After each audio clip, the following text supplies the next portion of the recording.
Kushner, the president's son-in-law, is he candid with the committee about his use of email?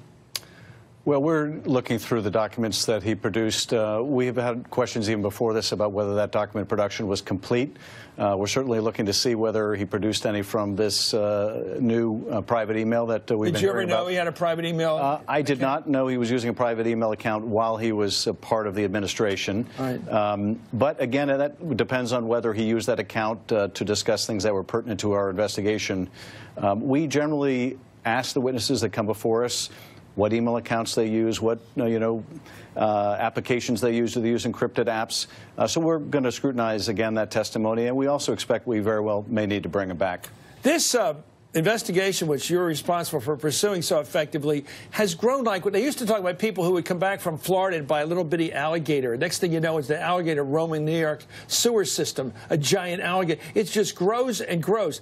The proliferation of Russian activity, doesn't it stun you that using Twitter, and they seem to understand our map of red and blue states and the states that could be swung over to the Trump side? They seem to understand all our issues right up today, understanding this fight over the take a knee display at the NFL games during the national anthem. They seem to know everything there is about us, and they manipulate to the effect of getting Trump probably elected.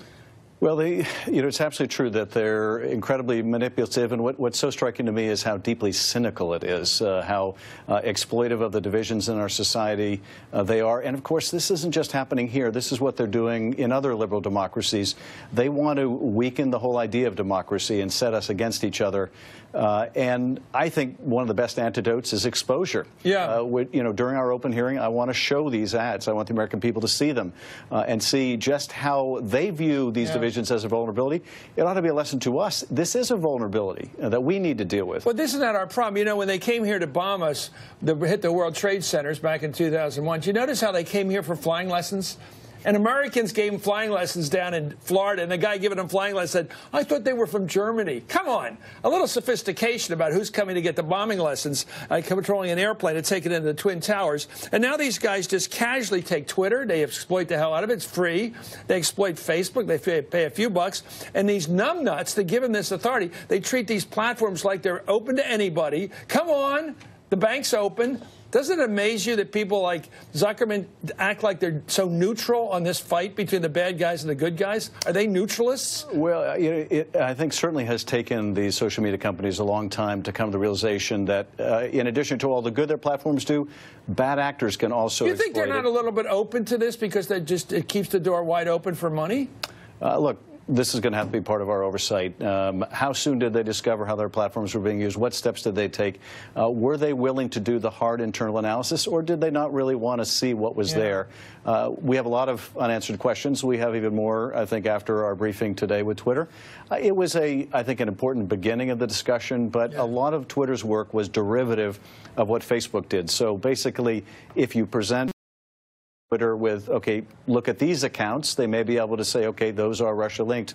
The question is, can they reach those conclusions on their own without being told which accounts they need to scrutinize? Or do they not have enough information because they don't require it of their users? And can that be sustained if it's going to result in this kind of malevolent use of their platform? What about the knowledge, the political knowledge? I mean, you know politics because you get elected. I cover it, but I watch these people, the way they're, the intuition, the sense of our psyche in this country, what unnerves us, what makes us fight with each other. They seem to know this. Do you think they have American experts over there, or have they got spotters here on the ground? Well, they absolutely have experts in our politics, in our parties, in our divisions. Americans. I'm sure they get plenty of advice from Americans, some witting, some maybe unwitting in terms of information they give the Russians about how issues play out in the United States and, the dynamic of the campaigns. Are they hired hands like Manafort and Flynn? Or are they Trump people, or just people that are just looking for some bucks? Well, there is an allegation that we need to get to the bottom of that, for example, Manafort was communicating with the Russians saying, I'll offer you information on the campaign, at the same time that the Russians were, as that meeting at Trump Tower indicated, offering them information on Hillary Clinton. So, all this we need to thoroughly investigate. But you're right, the Russians can now do not just here, but from the luxury of the Kremlin or St. Petersburg, the organizing of rallies, the organizing of protests in America, provoking conflict between Americans.